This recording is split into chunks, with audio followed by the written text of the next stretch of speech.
Hi, I'm Mary Greendale, and welcome to Just Thinking. Well, another quarter of the year has gone by, and our state representative, James Arena-DeRosa, is with me today, so we're going to catch up with him about what's going on Beacon Hill. So, how are you, James? I'm doing great, Mary. Great to be here with you. Thanks, you too. So, I'm really very interested in one bill, and that is the one that proposes to take telephones, they no longer even call them telephones, what am I saying? Cell phones out of the schools so that there would be a law that said you couldn't have them. I gather that there are some people who find this a stretch because parents really want to be in touch with their children, which, as someone who grew up in an entirely different, world, it's like, huh? Yeah. But okay, tell me what's going on with that. Yeah, no, it's a great question, and I'm kind of in between because when I had an emergency cell phone for Peace Corps in 2004-05, but the kids didn't have them maybe by the time they got to high school, college, so we didn't have to face that. First of all, it's a really important issue. I mean, we know that young people are just getting so absorbed in their social media and they're getting addicted to it. It's not good. They get distracted. So I think it's really good that we're having the conversation. A number of states have already passed some kind of a cell phone ban. There's a lot of support for it in Massachusetts. There's different permutations of it. When I look at the issue, I think we have to do something, but I recognize, both as a parent and just in that situation, there still has to be a way for them to have emergency contact, not constant ongoing all day, but some system, and there's a whole variety of approaches that school systems have taken on how to do it. Is the phone still in the classroom? Is it literally not there? Can they not bring them? So we'll see how it plays out, but I think we'll end up with something. I think there's growing concern and growing interest in doing something around some kind of a cell phone ban. I think we need to do something. In case of emergency, though, why wouldn't you just call the school office? Well, from the parents, exactly. From the parents' perspective, they've always said that's what my parents did. That's what we did, right? I mean, seriously, it's the most efficient and least interruption to a classroom. Right. Right. Yeah. No, for sure. I think it's can the kids get in touch with their parents in an emergency? But I know it's rare. Are you talking about when they talk? I'm curious about the conversation, though, James. Is it that they're in an emergency? They're saying if there is a school shooting. I was going to say it's obviously someone's not feeling well. You tell your teacher, they get the nurse, they call your mom or dad or whoever. So it comes down to we have a school shooting. A rare instance, yeah. Okay. I've heard that. I've heard it in general, though, just ongoing contact, which I think is too much to ask for. God, that's so scary. The thing that scares me is that the kids are that scared. That would be something to be afraid to even of. think about.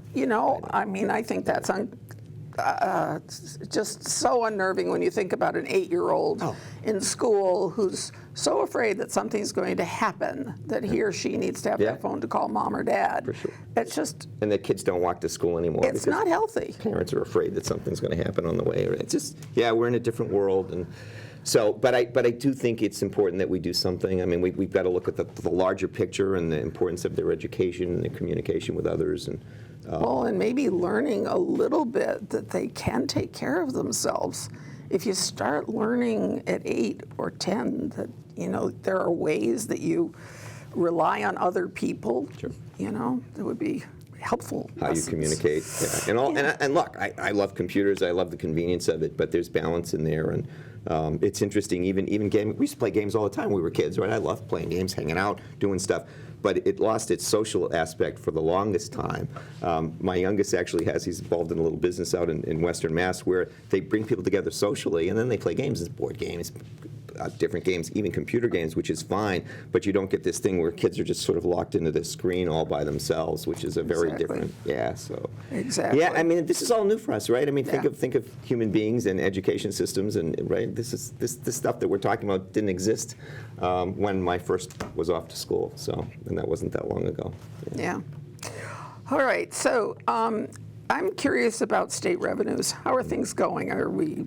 Well, okay, notwithstanding what may or may not happen with the federal government, which we'll get to that later, the next question. But actually, we're in pretty good shape this year. We're actually running ahead several $billions in general, and then the Fair Share Amendment is bringing in funds that we're able to do some things with transportation and education. So for now, it's good.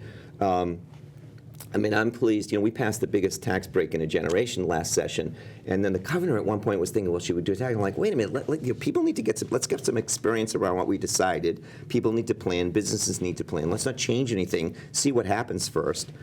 We've also been able to do it so far without touching the rainy day fund, which helps keep our bond rating high, which helps with all these things that we have to do around infrastructure and housing and environment. However, I don't know if we want to delve into the federal Well, I think impact. you can't avoid it because the federal picture is just bleeding into everything. It is such a big part of it. And what's challenging is there's the bombast and the announcements coming out of the Trump admin on what they're going to cut next. But then what really gets cut, and there have been some significant cuts, over $300 million. The governor has set up a dashboard where people can track literally what is literally being cut, because that has real impact. Grants or research or positions. I mean, there are some things that are already being cut that are having a direct impact. So where is this dashboard?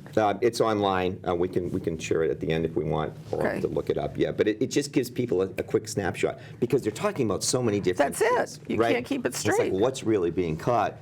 My concern is in a couple areas. One is, this is Trump just going after the knowledge economy.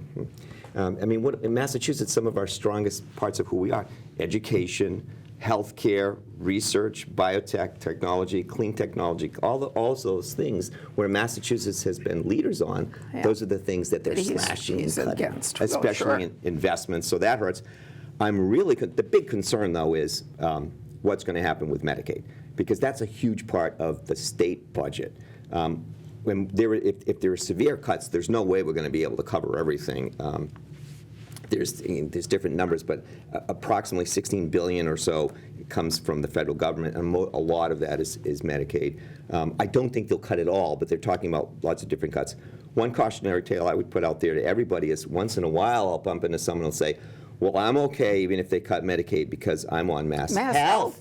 And what I say is, wait, just so you know, I'm not trying to scare you, but yes, mass health is a Commonwealth of Massachusetts administrated program. But as you know, Mary, the money, though, is from the federal government. So Yeah, that's the thing. So many people don't understand. Mass health equals Medicaid. That's right. No, it's a really important point. So, we'll see that still that the Congress still hasn't decided the final budget and what they're working on. But we're watching it as closely as we can. Let me just ask you, I'm seriously wondering, are there any conversations about if worst case scenario comes, what do we do? So it's interesting. I was with Senator Spilka, our state senator. She's also president of the Senate, and we were presenting at one of the local towns. And she says, we haven't had to touch the rainy day fund yet, and we don't want to. But at some point we may have to look. I think we're going to at some point have to make some choices, and hopefully there'll be lots of conversations. What are those programs that are literally helping people get from day to day and keep them going as we rebuild other parts of the economy? So,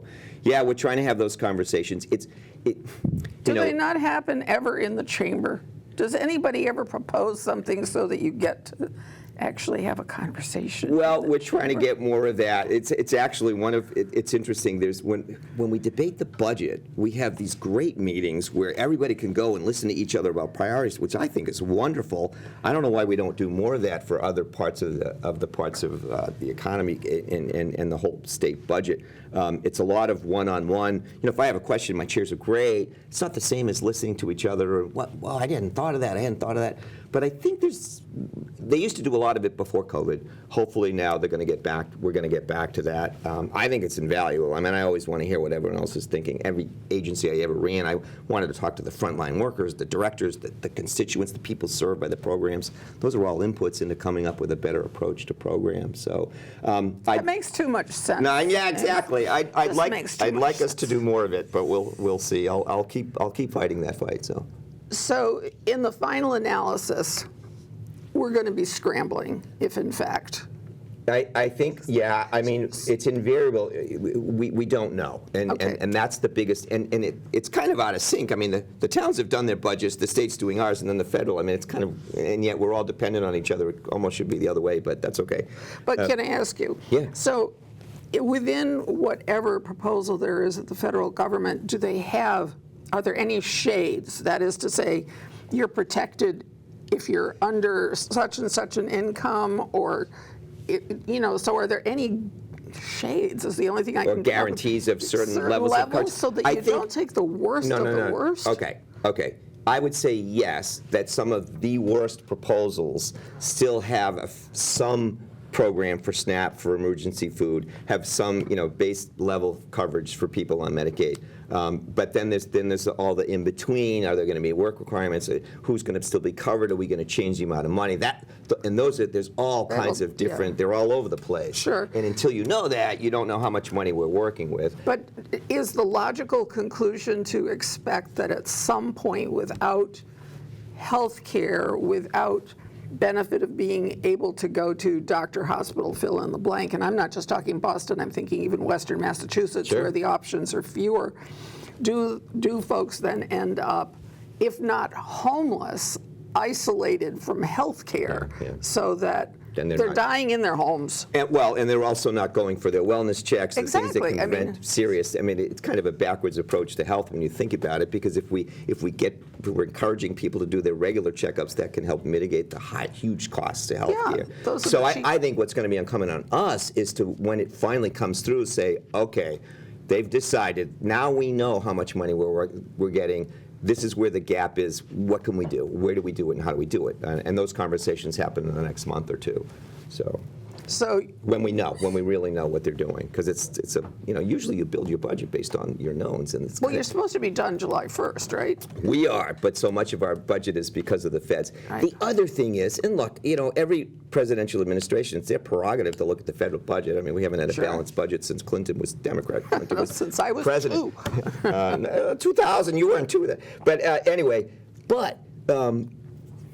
Reagan did a whole program for looking at government expenses, so did Bill Clinton, but they were really thoughtful. There were conversations back and forth. There was planning. It was the next year's budget that was going to be affected. Right. It wasn't this sort of slash and burn, just cut everything and deal with it, and that's caused this just mad scramble, which is not a good way to run government. So it's not a good way to run anything. Yeah, but we'll see.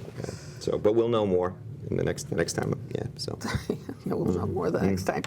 All right, so in terms of your own projects, anything in special, any legislation that you're particularly working on? So we're in a 2-year cycle for legislation, and most things come to fruition the second year. We're in the first year of it. I have a number of bills around a variety of issues. We've got some on the environment, veterans, Peace Corps and AmeriCorps volunteers, food security, which I care about, costs, educational costs, all those are sort of in play for conversation. A lot of them are conversation starters. We'll know more next year. In terms of my own work, there were a couple things that I'm happy that I was part of advocating for. I don't want to say I was the only one, but I'll just, if I can give you a couple examples. When in my first term we had roundtables with all of our housing authorities to understand better their challenges, and I just kept hearing these huge challenges with the CHAMP system, which we want public housing to be. Tell me what CHAMP is. It's a system that allows people to apply for public housing. Okay. And it was created in part in response. There used to be a lot of sort of redlining and cronyism, and our public housing wasn't open to everybody. Right. And my starting point is, sure, public housing should be available to everybody, but we also have to have some common sense around how it's set up. And the way it was set up is somebody could say, I'll go to any 200 of these towns. But the reality is they still wanted to be close to their family, their networks, their doctors, their groceries, whatever. That's what we all do as humans when we think about where we're going to live. And so housing authorities, especially small towns, just were getting inundated and they had to handle all the applications. And then somebody, I don't really want to go to Holliston. I don't really want to go to Hopkinton. Let me just see if I understand this correctly. So you're saying that you could, in effect, apply to 200 different places. You used to be able to. Whether or not you have any intention of going. Exactly. And I think it came out of the panic of, I don't have any place, I'll go any place. And I appreciate that there are some people that are in that position. But most people still want to be somewhat within a range. And so I think the housing secretary, and I'm not saying we were the only ones saying it, but because I'm sure they heard it from other places, they've now changed that you have to limit your choices. It's still pretty high. It's like 20 or 25. So it's still giving people the opportunity. So now housing authorities are able to balance, and sure, these people are in need. They're willing to come here. That's great. Doesn't matter where they're from, who they are, what they look like. But now we also can, here's a local veteran that we've been trying to get into the system, or a local senior that's kind of in a different economic situation. They had a partner or spouse that died. we don't want it to go back to where there was complete control, but I think we got to give more flexibility to our housing authority. So that was kind of a good So where thing. is that? Where's the status of that? And we were at a meeting, because I'm on housing this session, and actually the housing secretary, it's Livable Communities, they changed the name of it. But he said they have now changed it, so I think it's max is 25. So you can apply to 25 housing authorities. So it still gives individuals a fair amount of leeway in terms of where they want to live. But at least, so instead of housing authorities getting thousands of applications, they're getting a more manageable number and can take a closer look, and have often had people local who they can't get in, and now can maybe do that a little better. And Just to bring this back to local, the only public housing that we have here in Holliston is Cole Court. That's right. Okay. Is there public housing in each of your towns? We've got, I've got in Hopkinton there is, and in Millis there is. They're pretty big housing authorities. There's some subsidized housing in Sherburne as well, but I think it's a different system. Yeah, Right, it's not the same. But it's, so we've got a little bit. It's not huge, but it's an important part. And But it's so shocking to me when I was doing the town history that it's been since the 60s, and I was here when we did that. It's been since the 1960s that we built Cole Court, and then nothing happened thereafter. Yeah. And I know the state pulled back its money, and I remember all of it. There were a lot of reasons, but is there any conversation anywhere about the state doing public housing? No, there is. And last year we did a bond bill for housing, sort of a down payment. There's a lot of interest. We're talking about it on the housing. If the average salary is ballpark $90,000 to $100,000 in Massachusetts, what we were taught, then you could afford a house for $300,000. Well, there aren't many houses for $300,000 anywhere. And so what we want to look at and see, it might take a while, is what's the subsidy price point for a developer to develop homes that can be sold for $300,000? And the other related thing to this is it's completely changing our communities. Police officers who work here, veterans, retirees, seniors, they're all getting priced out of this local market, and that's going to completely change who we are. And teachers, first responders, all of that. I think that's already happened. It's happened big time. Used to, we knew everybody because you saw them all day long. Oh, my if goodness. You see, the teachers or the firefighters. My mother babysat the police officers in Walpole. When I coached Little League, I had a police officer and a teacher joining me on the coaching. Yeah. Now I go to sports events because I still love it and go in, and I recognize a few people. It's completely different, though. You have so many people. I've said this before, I think, but Chief Stoney said, James, he said 28 officers, 2 of them live in Holliston. Yeah. And the youngest that get recruited, a lot of them are commuting more than an hour. So that's awful. We've just got to, I think we have to awful. make consistent investments in housing over the next many, many, many years, and also accept some balance. And I love our small New England town character, but we've also got to build some housing too, right? We've got to balance some of that. So, that's going to take a lot of work, but I'm excited to be on housing this session, and we'll see how it plays out. Do you have conversations at all with the housing trust here? A little bit with Brian and others, on what we can do. I think from you and others have shared with me that there's not a whole lot of land left, which is one of the challenges, because and it's nice that we've put a lot in that's secured in environmental protection. But again, we hopefully can be creative and look at opportunities. But often when people start to look at it, the big question is money. I do think communities are going to have to look at community preservation funds, which... Well, they're supposed to be for housing. That's supposed to be a percentage of it, and typically it doesn't. They can put it into a fund, and those funds are growing, sometimes into the millions of dollars. I think also we're up to $4 million or something. Yeah. So I think that's going to have to be something that gets looked at pretty seriously as well. Yeah. Well, I mean, actually, I don't see why it wouldn't be possible just for Holliston to figure something out with that money. Talk to a local developer, and even if all you're doing is a small project, right? Yeah. It all helps, right? It all helps. Cumulative impact, along with the ADUs and other things that we're doing. And ignoring it just compounds the problem. And frankly, that's where people get mad at government, because nothing happens. We kick it all down the road. No, which isn't good. And the other, I don't know how much time we've got. A few minutes. Got a few minutes left. So. The other thing, in my first term, I was on small business, and we had a number of meetings with small businesses, and I say this all the time as a Democrat, we just have to make a distinction between the small businesses that are the backbone of our economy and sort of large, huge corporate entities. And two different worlds. Yeah. And sometimes policy gets made just, we got to go after those big bad. Well, wait a second, time out. Our small businesses keep our local economy going. But I had a lot of meetings with many of them, and we did some roundtables.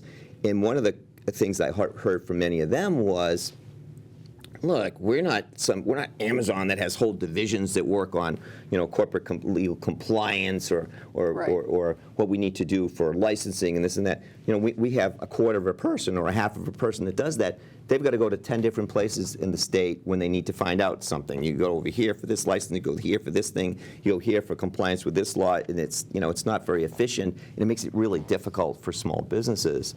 And the suggestion was, and again, I'm not saying I was the only one doing this, I'm sure other reps around the state were doing the same kind of advocacy. The suggestion was, why doesn't the state take the time to step back for a minute and say, okay, we've got all these programs that either serve small business or expect small business to connect and file and comply. Why isn't there one place that they can go to work through those things? So the governor's team has set up a new, it's called Business Front Door.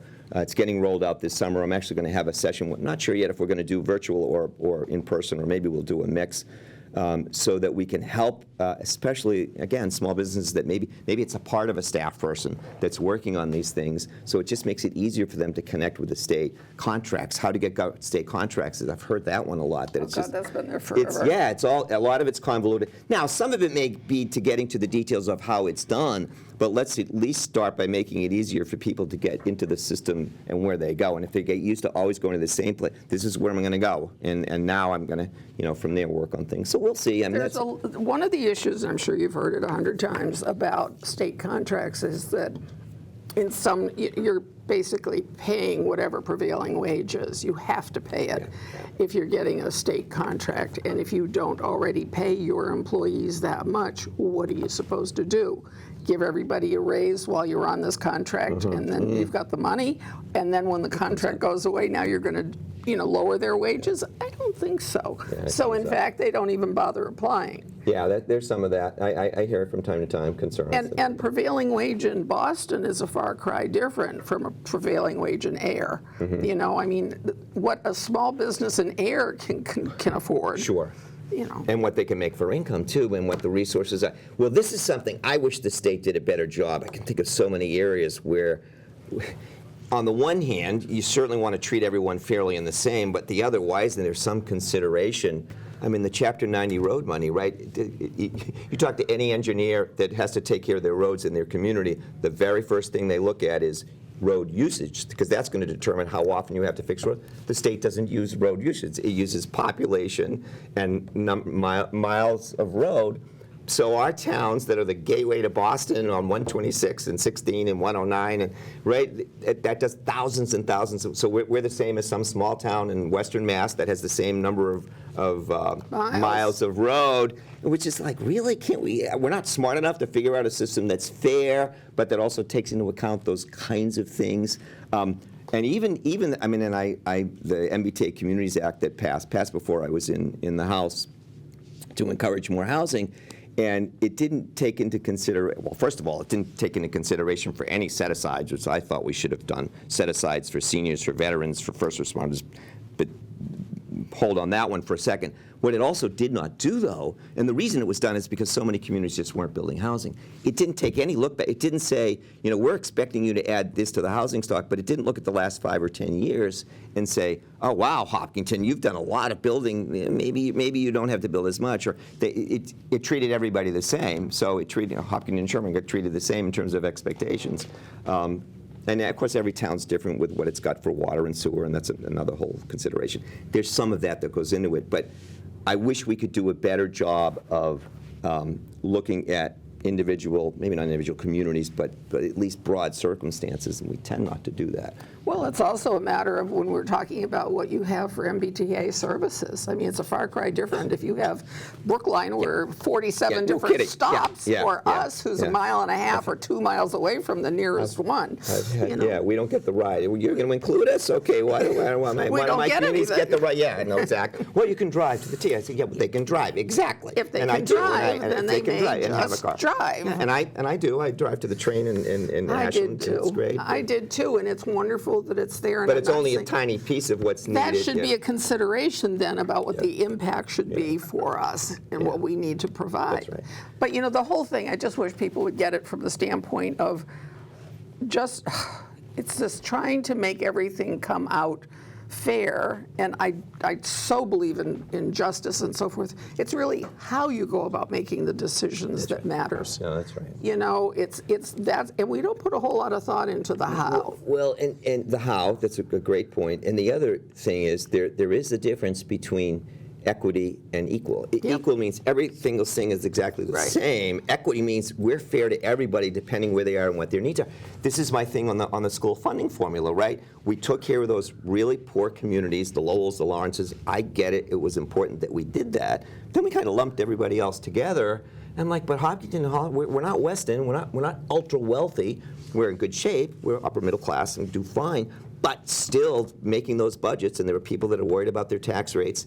Why isn't there sort of a three-tiered, these are the most needy schools, and then we're going to have this sort of everyone gets a little something, but if you're in the middle, you'll get more than the base amount. You're not going to get as much as some of the really poor gateway cities do, and so I don't know why we haven't done some of that as well, and so we already have a system that's not absolutely equal, but at least thinks about equity. But I think we should think a little more about it. But yeah, no, those comes up. One quick question before we go.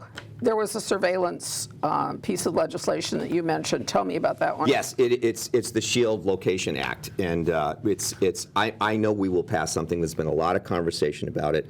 It's related to data privacy. It's kind of scary, the stuff that they know about all of us. Right. What you buy, your website you go to, where you go, who you see, vendors use. I mean, all of that, and a lot of the agitation to change and control it came out of concerns about reproductive health and people being tracked coming from one state to another, coming to Massachusetts, protecting our providers.